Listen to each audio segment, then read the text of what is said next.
Who is it? Yeah, welcome to episode 20 of the $9 podcast with Drewski. We're now in the consistently average podcast achievement has been unlocked. And, work in progress, as always. If you notice, new backdrop, which is part of the new merch. Yeah, gotta keep that cash flow going. So, everybody needs a pizza fund, and that's it. It's like $9podcast.tastery.com is where it is. It's like, knock yourselves out. See anything you like. And let's get to talking about the train wreck. That was the last TalkNShop live. Yep. What started out as like, good-natured fun turned into a therapy session with one Bobby Fish. And Bobby wanted one of the boys to be like, the Hoot Whisperers and try and make a love connection with one Gabby, a Spark, with one Gabby. And in the aftermath, it's like the return of the disappointed dad, Machine Gun, this morning on the Machine Gun morning radio. He was a disappointed parent. It was like the overall tone in his voice. It's like, no, I'm not gonna, because talking about the age gap, right? And it's like, yeah, Bobby's 50 years old. It's like, you have to figure it out, right? 50 is not the end of the world, right? But there comes a time it's like, okay, you want to do something closer to your age, perhaps. It's not like the 50s or 60s anymore, with that kind of big time age gap is like people turn a blind eye to. Nowadays it's like it's a little more sensitive about that stuff.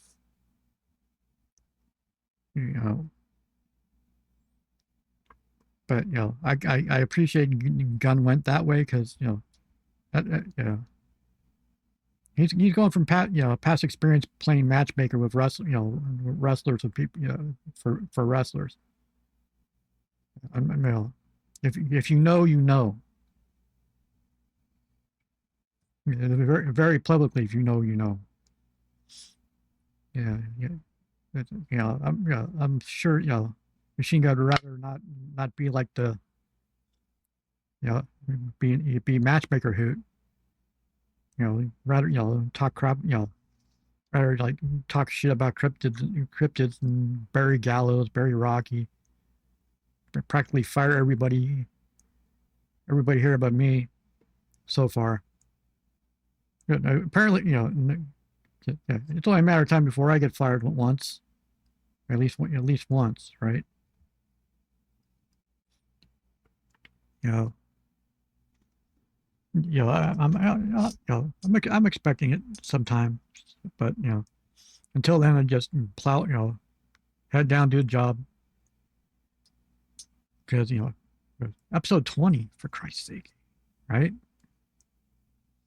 And another chaotic, another like amazing week in AEW. Like the Continental Classic tournament, it's like turning out 5-star matches at a pace that hasn't really been seen in any other tournament, in any other promotion. I mean, the Speedball Mike Bailey had leveled up in a big way. He needed that match. Him and Kyle Fletcher went to war. It was big. We look at it from like the outside. It's like they went at it with an intensity that was about on par with the PWG Battle of Los Angeles final. Just pulling out moves that they haven't used in years. It's like apparently it was the first time Speedball used his ultimate weapon finisher that hit connected in AEW, and it didn't. I appreciate that they're pulling out, making them pull out the super moves, like in certain situations, right? They're not just spamming them. It's like, and Kyle Fletcher is pretty much like cornered the market on like chaining together combo moves that look deadly as hell. That last 5 minute sprint was very much like a New Japan G1, where it was like, the intensity picked up even more. I was like, because it was 5 stars, like halfway, 5 stars in my mind, like halfway through the match, and it was like, it went almost a full 20. I mean, the backdrop Fletcher gave Speedball on the barricade was nuts, and there's gonna be a lot of banged up people by the end of this tournament, and it's like, okay, who's bandaged up the least is going to be a war of attrition, just like the G1. G1 is a war of attrition. The only difference is G1 was wrestling like every day on a tour. It's like whereas Continental Classic, it's like twice a week. So they have a little bit of recovery time. So, but it gives them the license to go all out. And you had the main event of like Samoa Joe and Eddie Kingston. Eddie looked great. It's his best match since he's come back, and it's like, but it's very good. It's like very New Japan booking, where it's like, you get a series of matches, and it's like every time you face an opponent, your gap gets closer and closer and closer until eventually they got one doing the chase and actually finally wins the big one. That's what they're doing with Eddie. If you don't, what's meant in it was like afterwards, after the match, it's like Bryan Danielson getting on the mic and basically putting him over. It's like, do you see a situation where Bryan Danielson seconds Eddie in one of these championship matches in the future? Maybe. Maybe, but there's so many different ways they can go. So many different ways. And it's like, it's like Claudio and Takeshita on Collision on Saturday.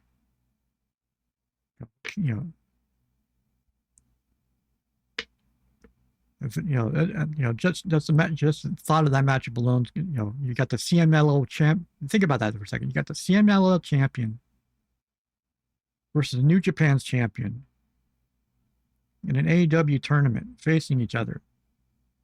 It's like, okay, logically it's going to go to a draw, because in the back of your, back of your mind, it's got to be a draw, because don't want to piss off either partner, right? Claudio's got like a match coming up, in the Arena, Mexico, like a week after this match. Speedball has a title match against Mascara Dorada in Mexico too. And I think I have a funny feeling next week that it's going to be Speedball versus Kevin Knight, Jet Speed against each other.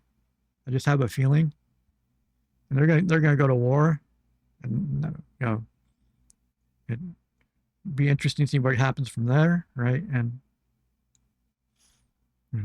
Mox is leaning more tweener. He's getting more and more. The crowd wants him to turn. The crowd wants him to turn, but he's subtly doing it. But while he's doing it, it's like watch the Death Rider's reaction to what he's doing. Because the entire time Mox has been, the entire time Pac's been back, He hasn't said one word to Moxley at all.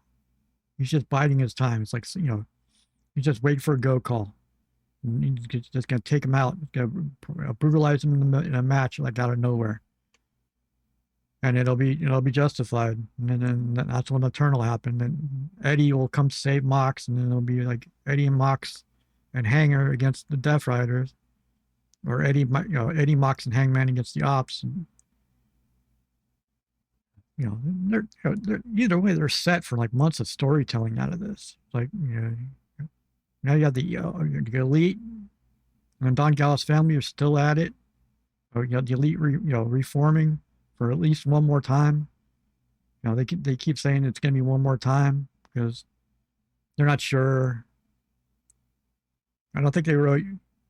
You don't really think they could trust Eddie. For some reason they can't trust Kenny to do like long matches anymore because of his health. But the Bucks have always been most dangerous version of the Bucks is when they're in a trios. Doesn't matter who the third guy is. Every trios they've ever done. It's like you can argue which trio, with the Bucks has been better. It's like, has it been the Elite, or was it with AJ, or was it with Kevin? Was it with Kevin Steen? It's really hard. It's a three-way coin flip, more or less. With all of them. And this week they're in England. They are in Joel Hubert country this week. So Manchester, England on Wednesday, and then Wales on the weekend. Wales is going to get an amazing card. They're going to go over a storm in England because they're doing really well over there. Yeah. I noticed the pre-sale prices for like the Saudi Royal Rumble came up, and it was like, oh, interesting. Prices are what they were 5-6 years ago in the US. Compare that to it's like VIP is like $300 compared to 20 to 30 grand in the US. Right? If you're not, if you're like US WWE fan, you gotta be thinking, what the fuck, right? Basically, you're mortgaging your kids for a show. You're mortgaging education. You're blowing in your retirement fund to watch pro wrestling. It's like, there is a limit, right? So I used to think like the NXT shows were like 70. I paid $75 on the floor for an NXT show, and I thought that was a little high. And this was black and gold at NXT, right? But supply and demand, I guess. And the boys are in Utah. Beautiful Utah. I've only been there once. It's like on a layover for an hour. It's like the furthest east I've ever been in my life. It was like years ago. It was like a connecting flight, and they were making, this is how long ago it was. They were making preparations for hosting the Winter Olympics. It's basically, airport like in the middle of nowhere. It's like, forest, and then all of a sudden, boom, airport. There's one thing I know about Utah. I've heard from like musicians. It's like Utah has the craziest groupies there is, because the girls, it's not me talking. It's the musicians. It's like the girls are more wild in Utah than anywhere else, because their upbringing, and they want to rebel. So the boys might be in for an interesting weekend, more or less. It's like, you know, fuck, if I was Bobby Fish, I would have gone get on that Utah card. You probably would have got lucky, right? I mean, come on.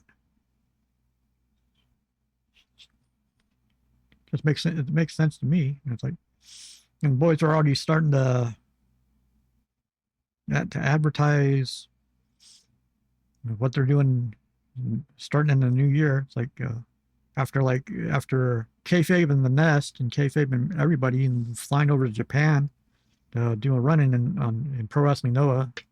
The Gunn was a former tag team champion there, but it was 15 years ago. Because he had just gotten done being a tag team with someone who will not be named, who's been if you know your history, you know who. And he was a former tag team champion. Gallows was in Noah before coming to New Japan. And he did a stint in Noah before coming to when he got fired by WWE first time. Then he went to Noah. Then he went back. Yeah, I think that's the timeline. I'm trying to do this off the top of my head like Meltzer, but I don't have the experience of actually being there and remember that shit. And they're back there on New Year's Eve, which is very interesting because New Year's Eve this year is on a Wednesday. TalkNShop Live is on a Wednesday. Is there going to be a Falcons Nest New Year's Eve show on the YouTube? How chaotic would that be? Extremely chaotic. Because the boys can't get too crazy because it's a 19-hour flight. They'll probably be in Japan. They'll be in Japan like on New Year's Eve. So they can't really celebrate because noise complaints. Nothing but noise complaints. And Gallows dick and shower saunas. And them hitting every steakhouse in Japan after their their Noah run-in, right? It's like 19 hours there, do a run-in, then hit a bunch of steakhouses, and hit a bunch of steakhouses and hit the airport, and another 19-hour flight with like a couple layovers and delays on, like if anything can sum up 2025, it's like it was the year machine gun and international flights did not get along. It's like every time he flew out of the country, it's basically he had a hard ass time getting back home. Once or twice is like once or twice I could see, but consistently, you start to wonder about that kind of shit. And as far as my the podcast goes for me, it's like I'm in the middle of funneling the merch money I'm making into building a dedicated podcast PC because I'm on a laptop right now, and laptops